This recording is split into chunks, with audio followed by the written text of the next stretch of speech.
Hi hello. അപ്പോൾ ദേ ഇന്ന് നമുക്കൊരു ഷവായി വീട്ടിലുണ്ടാക്കി നോക്കിയാലോ? അതെ, വെറുതെ പെട്ടെന്നുണ്ടായ ഒരു ആഗ്രഹമാണ് കേട്ടോ. ഫസ്റ്റ് നമ്മുടെ മസാല പ്രിപ്പറേഷൻ ആണേ.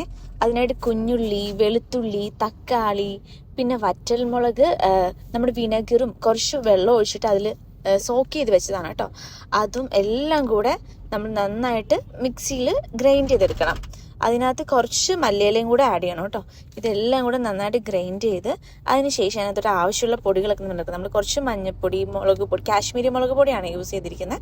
മുളക് പൊടി, പിന്നെ കുറച്ച് മല്ലിപ്പൊടി, കുരുമുളക് പൊടി, ഇതൊക്കെയാണ്. അങ്ങനെ ദേ ഇവിടെ നമ്മുടെ മസാല സെറ്റായിട്ടുണ്ട്. ഇനി നമ്മുടെ പരിപാടി എന്താണെന്ന് വെച്ചാൽ ആ ചിക്കനിൽ നല്ല കഴുകി വൃത്തിയാക്കി വെച്ചിട്ടുണ്ടെങ്കിൽ ചിക്കനിൽ അത് അങ്ങ് തേച്ച് പിടിപ്പിക്കുക എന്നുള്ളതാണ് കേട്ടോ. അങ്ങനെ അത് ഫുൾ ആ ചിക്കനിൽ തേച്ച് പിടിപ്പിക്കുന്നുണ്ട്. കുറച്ച് വലിയ ചിക്കൻ ആയിരുന്നേ, അതുകൊണ്ട് ഞാൻ എൻ്റെ ലെഗ് മാത്രം മുറിച്ചെടുത്തിട്ടുണ്ട്, കാരണം കുക്കറിൽ കയറില്ലായിരുന്നു. എന്നിട്ട് ഒരു 6 hours ഒക്കെ നമുക്ക് വേണമെങ്കിൽ ഫ്രിഡ്ജിൽ കീപ്പ് ചെയ്യാം കേട്ടോ. ഞങ്ങൾ പക്ഷേ ഒരു 2 hours ഒക്കെ കീപ്പ് ചെയ്തുള്ളൂ. ഫ്രിഡ്ജിൽ കീപ്പ് ചെയ്തതിന് ശേഷം ദേ കുക്കറിൽ നല്ല ബിസിലൊക്കെ അടുപ്പിച്ചു. ഒരു 2 ബിസിൽ അടുപ്പിച്ചത്, ഒരു 3 ബിസിലൊക്കെ അടുപ്പിച്ചാലും കുഴപ്പമില്ലെന്ന് ഞങ്ങൾക്ക് തോന്നി കേട്ടോ. ഞങ്ങൾ 2 ബിസിലേ അടുപ്പിച്ചിട്ടുണ്ടായിരുന്നുള്ളൂ.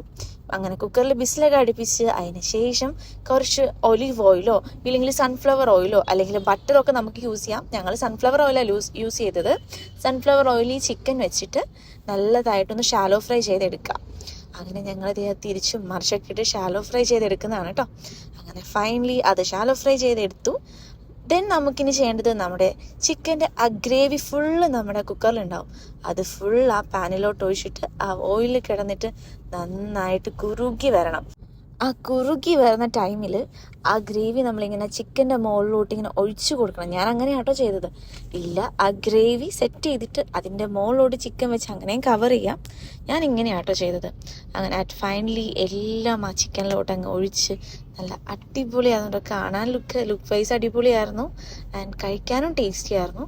അപ്പോൾ നിങ്ങളൊന്ന് ട്രൈ ചെയ്ത് നോക്കിയിട്ട് അഭിപ്രായം പറയണം കേട്ടോ. ഓക്കെ, അപ്പോൾ സീ യു ആൻഡ് ബൈ.